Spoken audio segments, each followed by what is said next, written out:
Bonjour tout le monde et bienvenue dans le briefing des marchés du mardi 12 octobre 2021. Avant toute chose, je vous laisse prendre connaissance de l'avertissement légal sur les risques.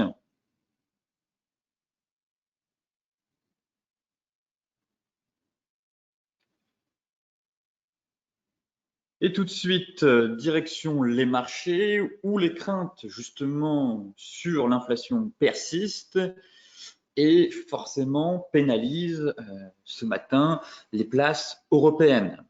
Alors, hier, on a eu une séance un peu en dents de scie à Wall Street, qui a aussi terminé en baisse. Finalement, l'inquiétude des investisseurs l'a finalement emporté avant le coup d'envoi de la saison des résultats du troisième trimestre, comme évoqué hier. Les perturbations de la chaîne mondiale d'approvisionnement et la flambée des prix de l'énergie alimentent toujours la nervosité des marchés avant les premières publications de résultats qui débuteront à partir de demain avec les géants bancaires. Et donc, c'est JP Morgan qui va ouvrir le bal mercredi.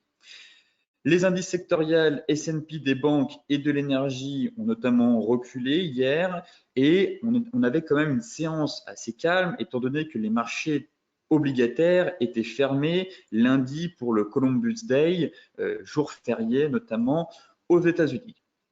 Alors ce matin, comme je vous le disais, les inquiétudes autour de l'inflation persistent. Forcément, les bourses derrière reculent, cèdent du terrain.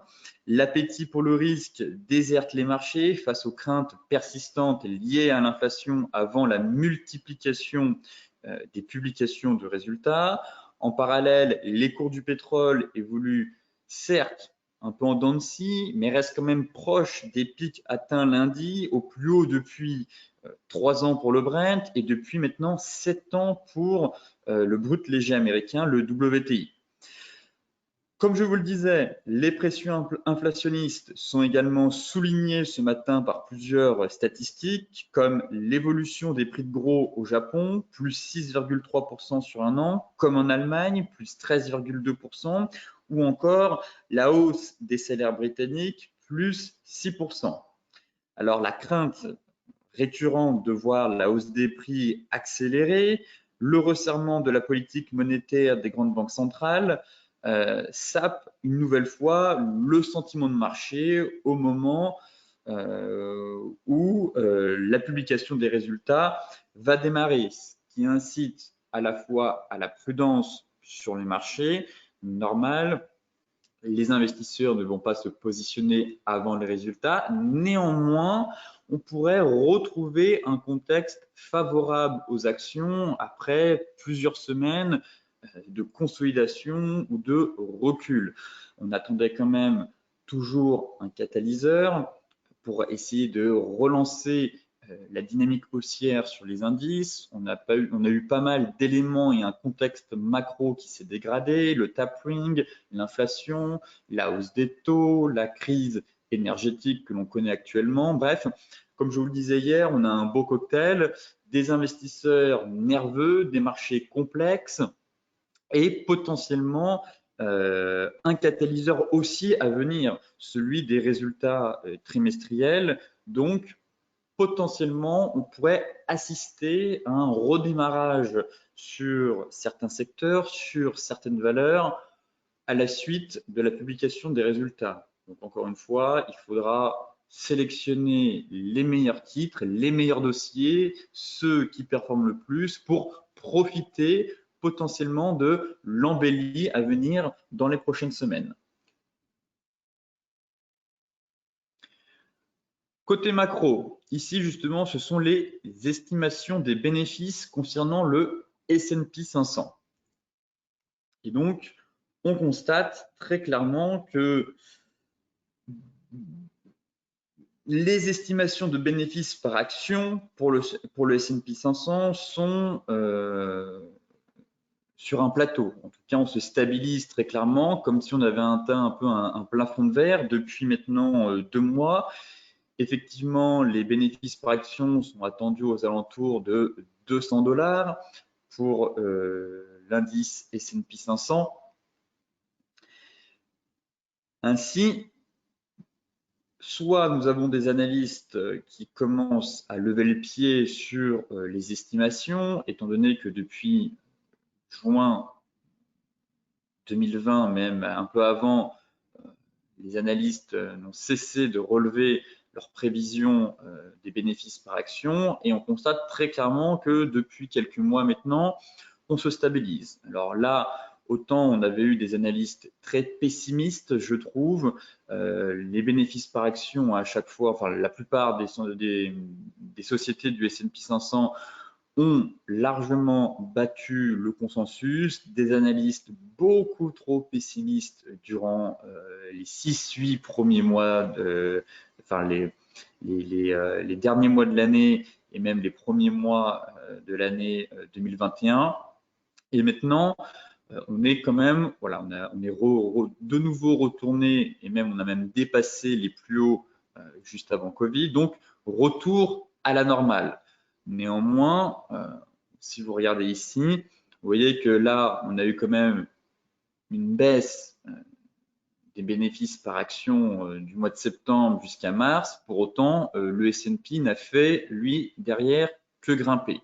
Alors, encore une fois, ça ne veut pas dire que ici, c'est un mauvais signe. En tout cas, on pourrait avoir soit des analystes ou un consensus qui se montre, encore une fois, plus prudent, ou soit éventuellement des entreprises, au vu du contexte macro, qui ont peut-être atteint un plafond de verre. En tout cas, on est sur des niveaux normaux, j'ai envie de dire, normaux.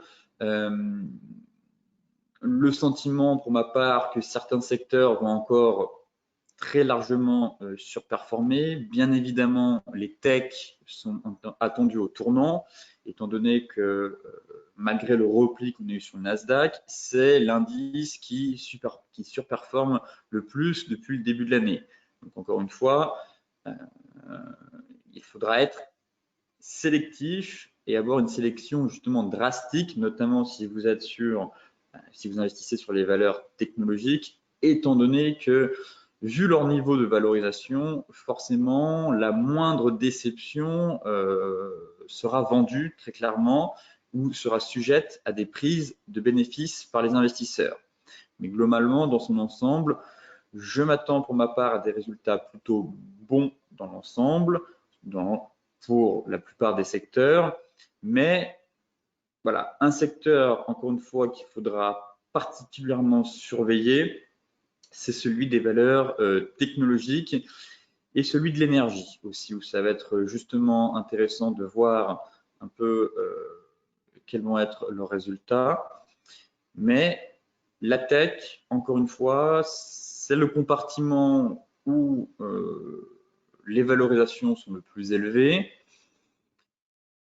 L'indice reste quand même haut marché malgré une correction de 5-6%. Donc, attention, car en cas de déception, ce serait un bon catalyseur, en tout cas, pour poursuivre la correction qu'il a amorcée maintenant depuis quelques semaines.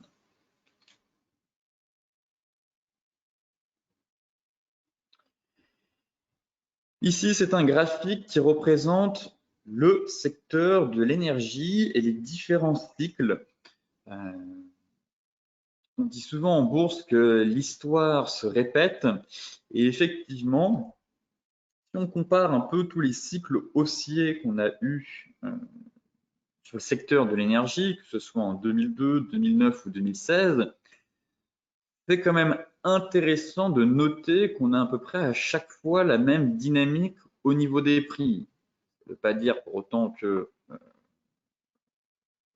la crise de l'énergie va se poursuivre. En tout cas, le secteur de l'énergie pourra une nouvelle fois, enfin, le sentiment que le rallye dans le secteur de l'énergie ne fait peut-être que commencer. Effectivement, encore une fois, ça reste des études de prix par rapport au passé, mais c'est quand même intriguant et marquant de voir que on a à peu près ce même comportement en 2020-2022 que sur les autres années, en 2002, 2009 et 2016. Et effectivement, ici, on se situerait Donc, à ce niveau-là, actuellement, sur cette phase, cette nouvelle reprise qu'on a, cette nouvelle forte accélération sur le secteur de l'énergie, ainsi, tout porte à croire, même si on a quand même déjà eu plutôt une forte accélération dans le compartiment de l'énergie, que le rallye ne fait que commencer, comme je vous le disais, et qu'on pourrait aller chercher des niveaux records sur certaines valeurs, notamment sur les matières premières aussi. Le Brent, LWTI, comme je vous le disais, ont atteint des niveaux qu'on n'avait pas vus depuis 2014. Et effectivement, quand on regarde l'analyse technique, pour l'instant, les grosses zones mensuelles, elles, ont cédé sous la pression acheteuse.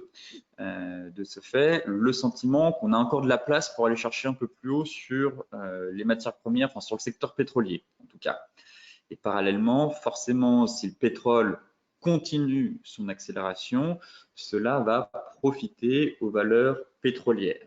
Donc pareil, gardez dans un coin de votre tête ce graphique. Certes, si on regarde le prix du gaz, le prix du Brent, on a le sentiment qu'on a une hausse presque parabolique, notamment sur le gaz, mais la hausse, en tout cas, n'est peut-être pas terminée et nous sommes sûrement, en tout cas, qu'à la moitié du rallye, comme le souligne ce graphique. Donc, un élément, en tout cas, à garder en tête et à suivre de très près, car effectivement, par contre, si on continue à accélérer sur les matières premières, ça risque de peser très clairement sur les marchés et alimenter une fois de plus et encore plus le sentiment d'inflation, mais cette fois-ci pas transitoire, mais plutôt permanente. Donc un graphique pertinent, je trouve, qui montre que potentiellement certains estimaient qu'on avait fait un point haut, mais très clairement, le marché pourrait continuer sa course. Et actuellement, le contexte macro rejoint pour le coup l'analyse technique. Sur la partie technique, on a quand même cassé des grosses résistances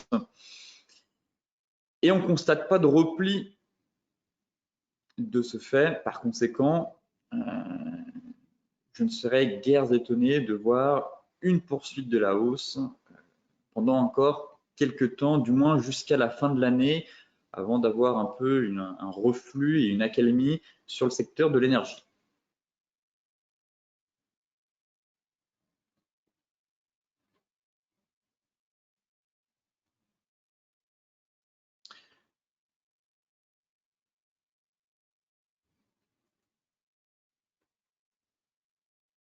Alors, concernant la partie macro,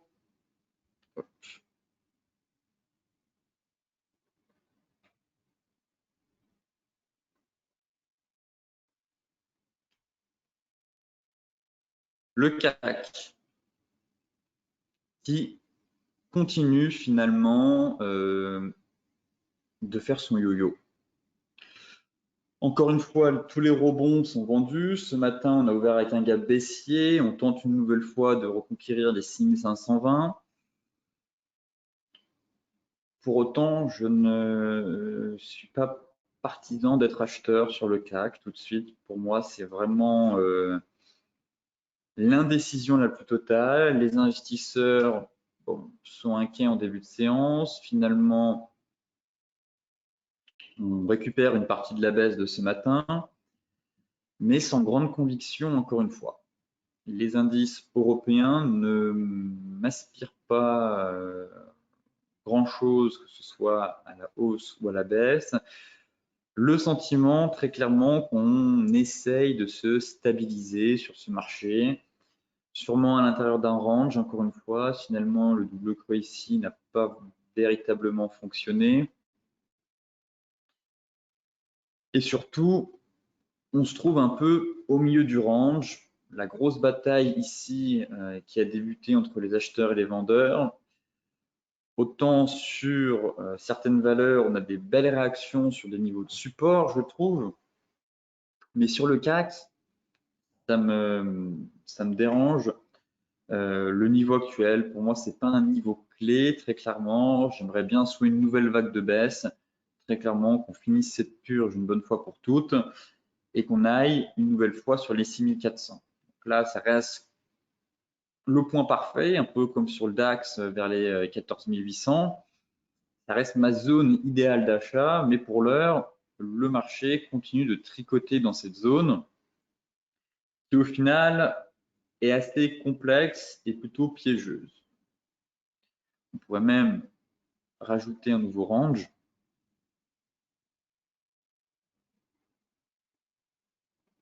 Celui-ci, à plus court terme, entre 6620 et 6400. Et encore une fois, ce milieu de range correspond au milieu de range daily. En tout cas, là où on se situe, c'est quasiment le milieu de range. Ainsi, c'est pas un niveau de prix qui m'intéresse, c'est un niveau de prix piégeux et je préfère voilà, laisser les vendeurs et les acheteurs se battre sur ce niveau de prix pour essayer de grappiller péniblement quelques points à la hausse ou quelques points à la baisse. Et dans l'idéal, se montrer encore une fois patient et intervenir sur le niveau clé. Pour moi, ça reste 6620 ou 6400. Et entre ces niveaux, c'est le yo-yo, c'est la lessiveuse, la machine à laver, appelez ça comme vous voulez, mais je trouve qu'on est dans une situation complexe où il est difficile d'enregistrer et de faire des gains face à un marché qui nous délivre très peu d'amplitude et surtout bourré de faux signaux. Le DAX, c'est exactement la même chose. On fait le gap baissier, ça repart à la hausse, mais une nouvelle fois, tous les rebonds sont vendus. On a ouvert lundi ici, finalement, c'est revendu une nouvelle fois. Ça reste baissier pour l'instant sur le DAX, en tout cas. Des plus hauts, des plus bas, de plus en plus bas, toujours.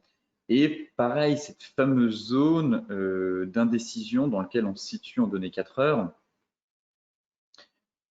Voilà, ce gros range, ici on a fait un énorme excès, mais globalement on est dans un range entre 15 253 et 15 020 points. La zone idéale, comme pour le CAC, à 6400 points. Pour le DAX, c'est tout simplement les 14 700, 14 780. Voilà la zone qui, pour moi, reste parfaite pour tenter des achats, comme sur le CAC. Et là, c'est l'hésitation. Donc, soit on finit une dernière vague, une belle purge, on aille enfin chercher ce niveau pour espérer remonter. Mais à court terme, plutôt un range à trader. Pourquoi pas tenter une nouvelle fois des ventes sur les 15 250. Effectivement, on a la moyenne mobile 4 heures.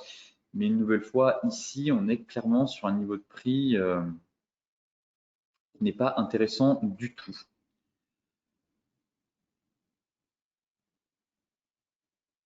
La MM200, par contre, continue de faire son niveau de support, même avec le gap baissier de ce matin.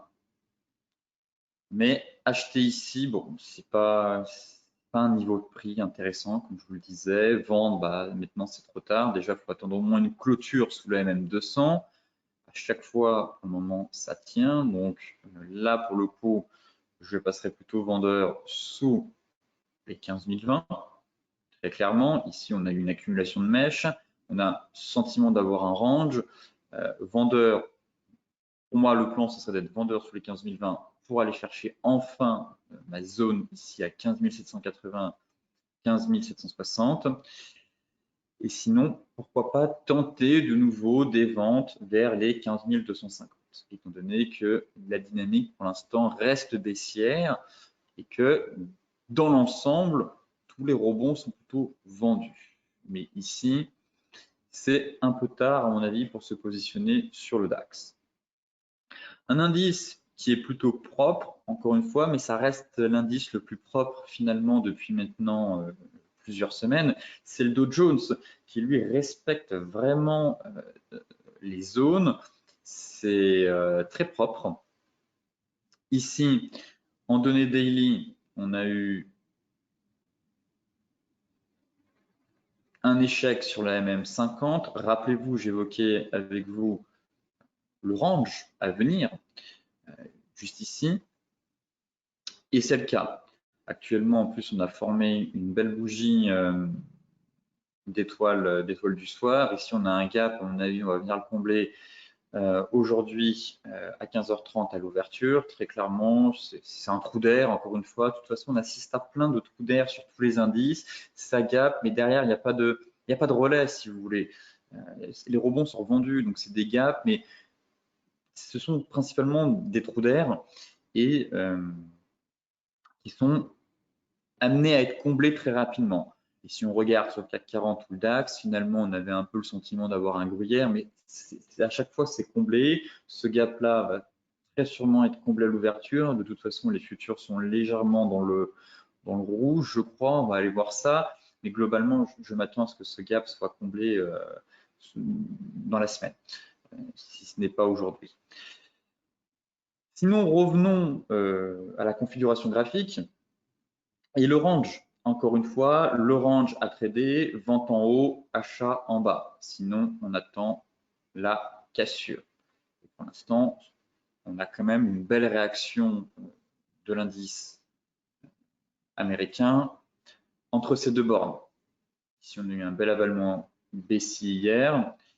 Et c'est l'indice, pour moi, qui offre des opportunités en swing et même en intraday. Enfin, c'est le moins piégeux d'entre les trois, surtout qu'on vient de voir, entre le CAC, le DAX et le Dow Jones. Bien évidemment, je trouve qu'on a une configuration graphique plus propre et plus pertinente sur l'indice américain.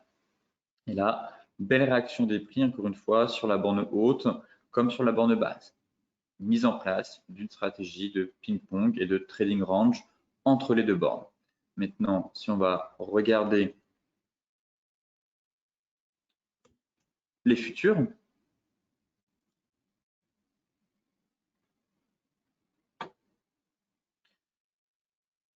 l'avalement, encore une fois, à 4 heures, a déclenché un mouvement correctif. Logiquement, prise de bénéfice sur le milieu de range. Mise à BE du stop. Si ça casse, eh bien, vous allez chercher la zone basse. Mais tout est donné, je trouve, sur le graphique. Les zones ont été tracées en amont depuis maintenant plusieurs semaines. Il suffit juste d'interpréter et de lire les chandeliers japonais pour tenter, en tout cas, de prendre les bonnes décisions. Bien évidemment, les chandeliers ne sont pas une science exacte. On l'a vu sur le pétrole, l'avalement baissier a dysfonctionné, mais globalement, ils aident à prendre les bonnes décisions. Et là, le range est toujours en place, prisonnier entre MM200 et MM50, donc ça va être intéressant dans les semaines à venir de voir où les prix vont décider d'aller et dans quel sens on va breaker. Mais sinon, la stratégie reste la même. Là, si vous étiez vendeur, en tout cas ici, suite à l'avalement, eh bien, logiquement, vous avez pris déjà une partie de vos bénéfices et mise à BE du stop. Et maintenant, attendez à 15h30. Si vous souhaitez sortir ici, eh bien, au moins, vous avez quand même pris des bénéfices. Vous attendrez un retour sur la zone. Et si au contraire, le marché panique, enfin panique, c'est quand même un grand mot, mais est tiraillé une nouvelle fois par la poussée inflationniste, eh bien, on pourrait avoir une rupture du milieu de range pour aller chercher la borne basse. Mais sinon, pas de plan de trading. Pour moi, le plan de trading, c'était hier, à la suite de l'avalement. Maintenant, soit vous êtes en position, soit vous attendez un retour sur la borne basse. Néanmoins, adoptez, encore une fois, une gestion rigoureuse dans votre money management. Et n'oubliez pas de prendre des bénéfices, car on est quand même dans un marché complexe. Et dans les marchés complexes, c'est très important de se payer. L'euro-dollar, alors sur le Forex, pareil, je suis, comment dire, on est soit sur des niveaux clés sur le Forex, mais sans signal, soit on a déjà des paires qui ont déclenché d'énormes rallyes et il fallait prendre le train avant sur repli. Je pense à l'Eurocad qui est en train de plonger.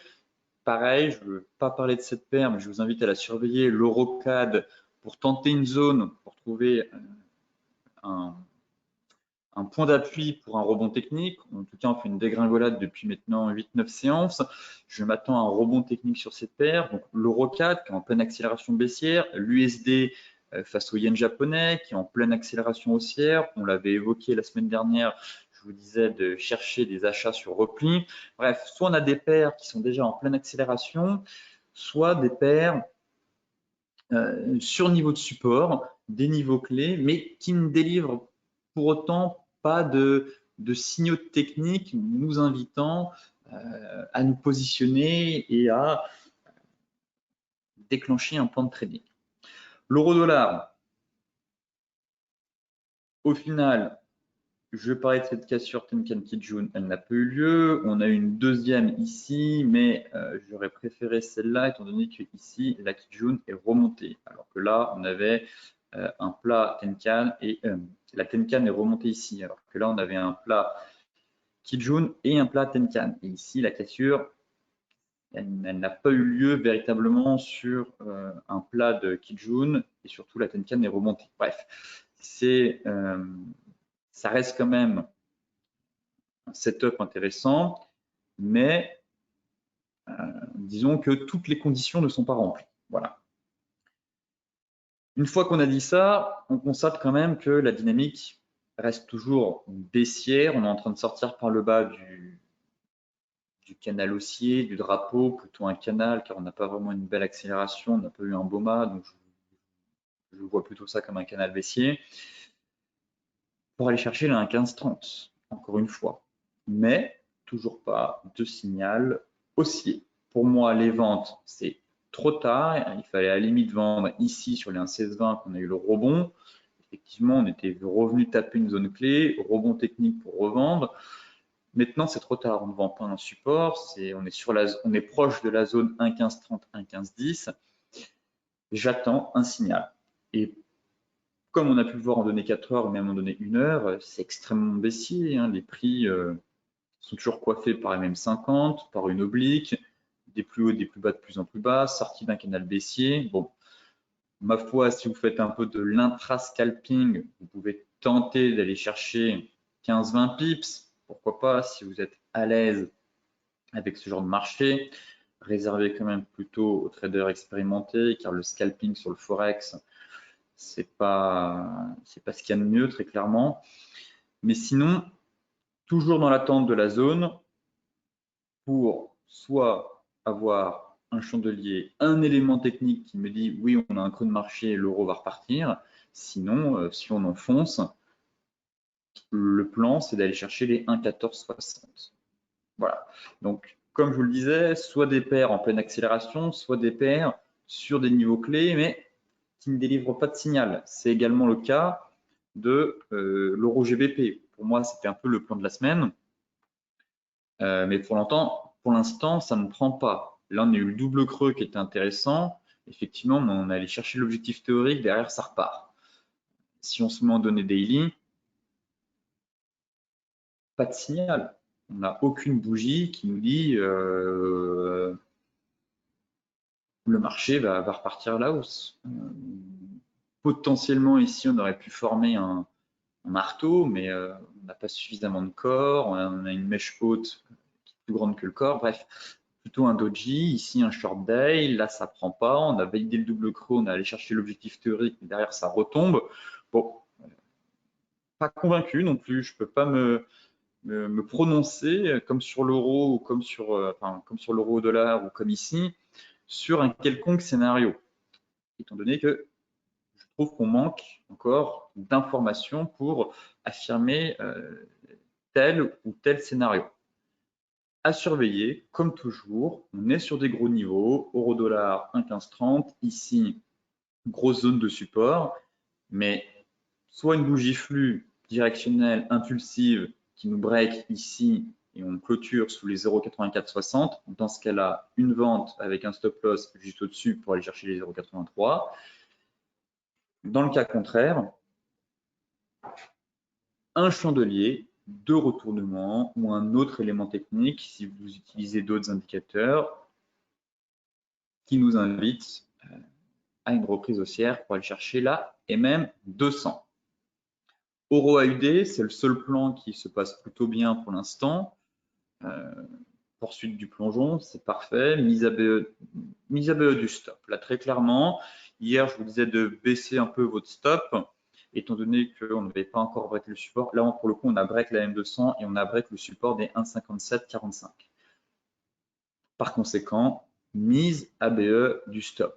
Si c'est trop dur psychologiquement de tenir le trade, eh bien, vous pouvez prendre une partie de vos bénéfices. Normalement, des bénéfices ont été pris sur le support, ça permet de s'alléger un peu mentalement de la pression qu'on peut avoir sur ce trade. Et ensuite, on laisse le marché poursuivre sans dégringolade pour aller chercher voilà, la zone 1,55, 1,5560, 54,60, pardon. De ne pas être trop gourmand, l'objectif théorique, c'est les 1,5460. On a une zone à peu près ici, en 54,80, un prix rond en 55.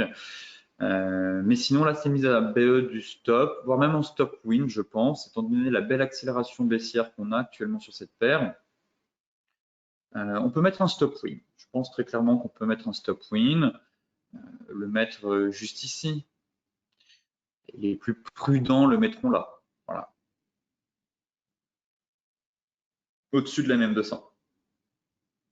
À vous, encore une fois, d'adapter votre gestion du risque en fonction de votre profil. Mais là, on peut très clairement procéder à une gestion dans son money management sur ce trade. Alors, pour rappel, à la base, le stop loss était ici ou ici. Donc là, maintenant, c'est minimum à break-even, ça c'est sûr.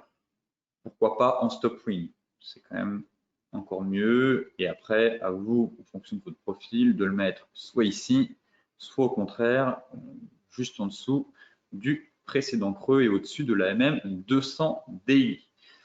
Mais globalement, c'est baissier, je reste baissier pour aller chercher le TP final vers 1,55, 1,54, 60. L'euro-yen, éventuellement, scénario intéressant sur l'euro-yen. C'est dommage qu'on ait eu cette rotation partielle ici. C'est vrai qu'on avait une belle accélération avec un beau signal sur la bande basse. Finalement, le marché était retombé. On a eu une rotation seulement partielle du range. Ça arrive, hein, on n'a pas toujours des rotations complètes, mais globalement sorti par le haut ici. Là, ce que je vais surveiller, ce serait la cassure de la Kijun. Effectivement, alors, j'aime la config. Le plus, c'est l'espèce de double creux qu'on est en train de valider. Effectivement, ça ouvre la voie à une accélération haussière un peu plus haut. L'élément négatif, c'est le fait qu'on ait le plat Kijun au-dessus de la tête. Mais globalement, j'aime beaucoup la dynamique au cours des 3 dernières séances avec de belles bougies flux directionnelles. Là, on bute, justement, on a la Kijun qui est juste au-dessus de notre tête, mais sortie de range par le haut, pourquoi pas sur pullback tenter un achat pour revenir tester l'ancienne résistance avant de repartir pour aller chercher en TP1 132 et en TP2 133. Voilà le plan que j'ai actuellement sur l'euro-yen. Le seul élément qui me dérange, c'est vraiment cette Kijun hebdomadaire qui est juste au-dessus. Et c'est vrai que si on clôture en hebdomadaire au-dessus de la Kijun, là, on sera vraiment bien parti pour aller chercher les niveaux que je viens de vous dire. Maintenant, en données 4 heures, bon, on est encore une fois en pleine accélération.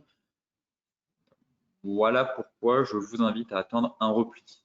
On est éloigné de la Tenkan, là on est un peu mieux de nulle part. Soit vous attendez la cassure de la Kijun, juste au-dessus, donc de cette résistance pour tenter de vous positionner dans le sens de la marche. Sinon, sur repli ici, avec un stop loss assez large, dans l'espoir d'avoir un redémarrage, couplé cette fois-ci avec une cassure de la Kijun. Et donc là, pour moi, ce serait une bonne chose pour aller chercher les 132 et les 133. Un plan intéressant, en tout cas, je ne l'avais pas noté en ce début de semaine, mais avec l'euro GBP, l'euro yen, ce sont des configurations assez propres. Après, encore une fois, il y a aussi celui sur l'euro dollar, mais ça fait beaucoup, ça fait une forte exposition à l'euro encore une fois. Et comme vous le savez, en bourse, il est recommandé de se diversifier. Donc, si vous êtes un trader de Forex, évitez de vous positionner sur toutes les paires où on a de l'euro, car en cas de mauvaise news ou d'invalidation du plan, ça peut être fatal et vous subissez de plein fouet votre trop forte exposition, sur cette monnaie. Le gold.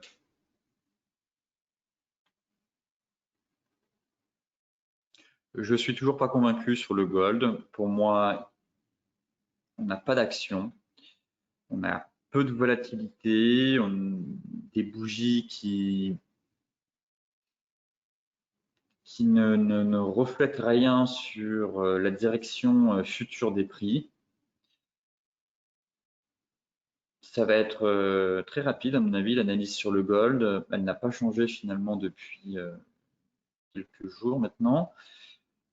Vendre ici, non, car, encore une fois, un support. On attend la cassure.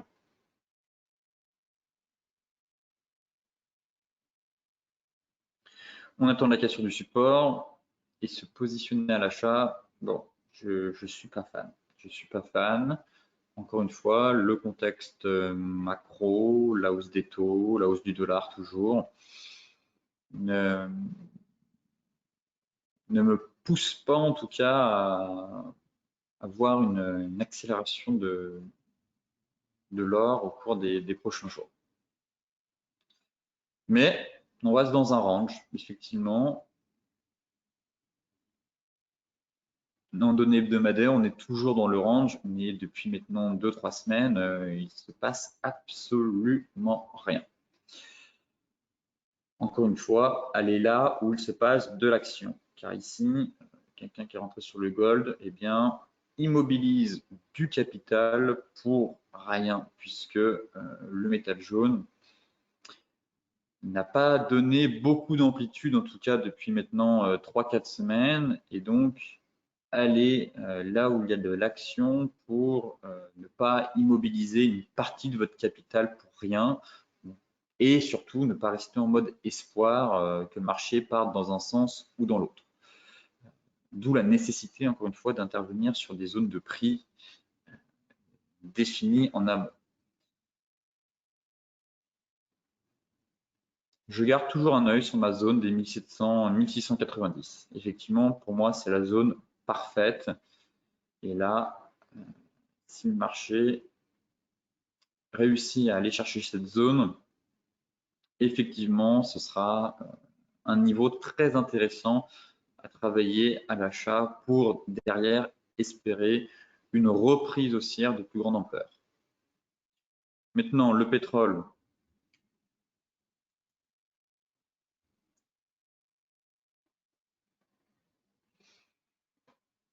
C'est extrêmement haussier, le pétrole, en mode bulldozer. On est dans la zone, mais pas de signal, et formation potentiellement d'une divergence, mais c'est haussier, le pétrole, ça reste haussier, achat sur repli maintenant. En tout cas, la cassure Tenkan-Key jaune a plutôt bien fonctionné ici. On est dans la zone, effectivement. C'est la zone hebdomadaire, c'est la zone mensuelle. Je ne saurais pas. Enfin, c'est compliqué à expliquer dans le sens. Enfin, c'est haussier, ça oui. Donc, on ne peut pas être baissier face à une telle dynamique. Mais ensuite, dire que c'est haussier, c'est bien beau, mais il faut trouver un plan. Et ici, plutôt l'envie de chercher des achats sur repli, mais étant donné qu'on est dans la zone, bon, c'est plutôt une zone qui pourrait offrir un repli. Elle a déjà offert un premier repli ici. Maintenant, on y retourne une deuxième fois, mais pas de signal, encore une fois. Sans signal, on ne peut pas passer à l'action. Et être acheteur ici, non, plutôt sur repli. Voilà. Tous les replis, il faut essayer de payer tous les replis sur le Brent, comme sur le WTI, et sinon travailler les grosses zones pour tenter un mouvement correctif sur signal. Mais là, en données 4 heures, c'est haussier. Ce setup a plutôt bien fonctionné. Pour l'instant, la Tenkan n'est toujours pas vraiment cassée. Elle n'est pas vraiment cassée. Enfin, on a tenté ici, mais en soi, ce setup-là est toujours vivant. Quelqu'un qui est rentré ici, par exemple, l'indicateur ne lui dit pas de sortir très clairement. Et en données daily, on continue cette folle ascension. Donc, affaire à suivre, mais globalement, ça reste haussier. Évitez de trouver le point haut, en fait. C'est surtout ça que je veux vous dire. On peut très bien monter à 90 $, hein, effectivement. Ne cherchez pas à attraper le point haut. Comme vu en introduction, vous voyez que si le marché effectue le même, en tout cas procède au même comportement qu'en 2009 et 2002, je me souviens plus de l'autre date, il y en avait 3, eh bien le rallye ne fait que commencer. Et dans ce cas-là, attendez-vous un Brent à 90 $ d'ici la fin de l'année. D'où l'intérêt de tracer ces zones et d'intervenir sur ces zones pour chercher des replis, mais n'essayez pas d'attraper le point haut sur le pétrole pour jouer un énorme retournement car vous ne l'aurez jamais.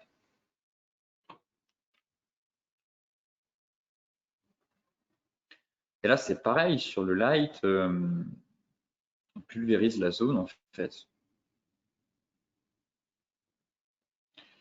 Le marché est vraiment très fort, la zone est pulvérisée. J'ai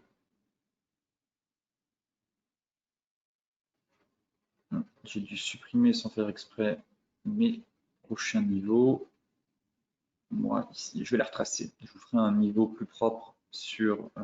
On a un par ici, mais j'ai envie de tracer des zones. Là, on a une zone de prix pas loin. On a une belle zone, je l'avais tracée, j'ai dû supprimer mon tracé. Bref, pour demain, vous aurez une belle zone de prix à travailler éventuellement. Mais encore une fois, c'est haussier, actuellement au milieu de nulle part, plus envie de payer sur repli pour aller chercher la deuxième zone.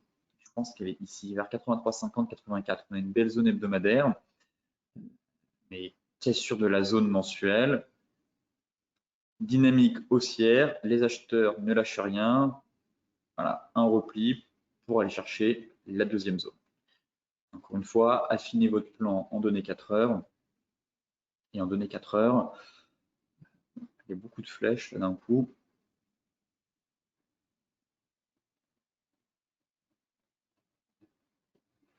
Un repli pour venir chercher Plaquis June, MM50. Ça, ici, on a une belle zone. On revient tester la zone mensuelle.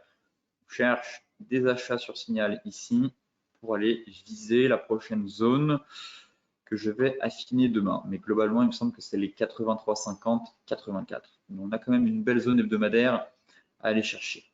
Et voilà le plan. Achat sur repli, c'est l'un des actifs les plus haussiers, les plus performants actuellement, le pétrole Brent et le WTI. Ne nagez pas contre courant, tout simplement. Et n'essayez pas d'attraper le point haut, encore une fois. Le Bitcoin. Le BTC reprend son souffle très légèrement.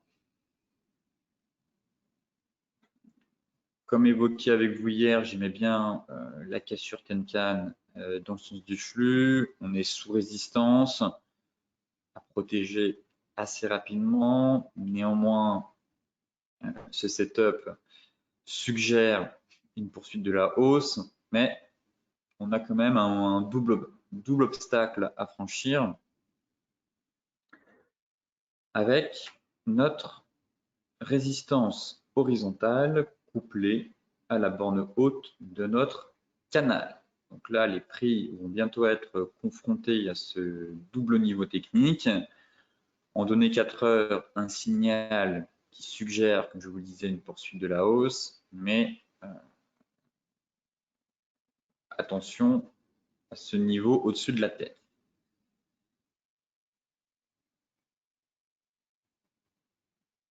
Si on regarde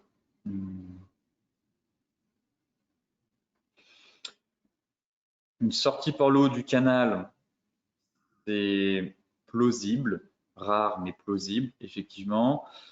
Ça enverra un signal fort. Très clairement, là, si on sort par le haut du canal, c'est objectifs les plus hauts historiques, à mon avis, très facilement. Le marché enverrait vraiment un signal très fort, une sortie par le haut de ce canal. Déjà qu'on a quand même eu une belle accélération, le marché a quand même pris 40% en seulement 13 jours. Un repli ferait du bien à ce marché et serait bénéfique même pour la suite. Ça permettrait un peu de dégonfler les indicateurs, de souffler avant de repartir plus fort. Mais bon, ça reste les cryptos, ça reste le BTC, il est capable de tout, du meilleur comme du pire. Effectivement, une cassure par le haut, voilà, c'est aussi, comme je vous le disais, c'est plausible. Mais d'un point de vue technique, j'aimerais un léger repli, histoire qu'on reprenne un peu notre souffle, qu'on souffle et qu'on s'inscrive, si vous voulez, dans une tendance un peu plus saine. Là, ça devient un peu trop vertical. Un léger repli avant de repartir dans une tendance saine et pérenne, tout simplement. Mais aucun plan à part pour celles et ceux qui étaient positionnés ici ou à la cassure des 53 200. Remontez vos stops, stop win, stop à break-even, prise de bénéfices partielle ou complète, bref, adaptez votre money management encore une fois. Maintenant, je surveille la réaction des prix sur cette zone. Et pour l'instant, c'est trop tôt. Pas de signal, on se stabilise, on est juste sous la zone, mais pas d'alerte baissière, à court terme en tout cas. En données 4 heures, bon, sortie de ce triangle. Effectivement, en données 4 heures, on a le sentiment que le marché a envie d'aller chercher plus haut. Bon. Eh bien, attendons, soyons patients, jeu de la patience, encore une fois, et observons la réaction des prix sur cette fameuse zone technique. L'Ethereum,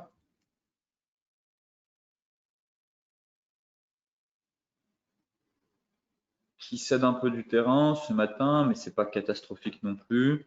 On a du mal à aller chercher les 3007. Mais dans l'ensemble, ça reste quand même propre sur l'Ethereum. Pas d'alerte baissière non plus, un marché qui semble se stabiliser. Pour moi, on n'est pas sur des niveaux clés. Encore une fois, les niveaux clés, ça va être les 3007 ou un retour sur les 3002. Effectivement, si on retourne sur ce niveau pour se positionner, pourquoi pas. Mais ici, rien à faire. Un peu comme sur le BTC, finalement, parfois ne rien faire, c'est aussi trader. Pas trader, c'est aussi trader. Et rester tout simplement en observateur, c'est aussi bien. Voilà pourquoi je vous invite à faire de même, rester observateur ou surveiller un repli un peu plus profond sur ces zones. Mais là, actuellement, le niveau n'est pas du tout intéressant. Attendez la réaction sur les 3007, la cassure, ou les 3250. Mais le sentiment que le marché est plutôt dans une phase de stabilisation, de respiration à court terme, dans l'attente sûrement d'un prochain catalyseur lui permettant d'aller chercher les 4000.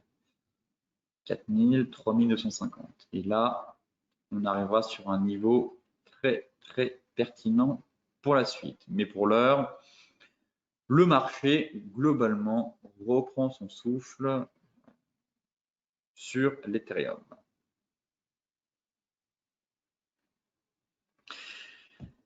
Ce briefing des marchés touche à sa fin. Je vous souhaite donc une excellente journée et de très bons trades. Soyez prudents, attention à votre exposition sur le Forex, notamment sur l'euro, comme on a pu le voir, pas mal de configurations intéressantes, mais ne mettez pas, diversifiez-vous et ne mettez pas vos billes, tous vos œufs dans le même panier plutôt. Excellente journée à vous et à demain pour un point complet sur la planète finance.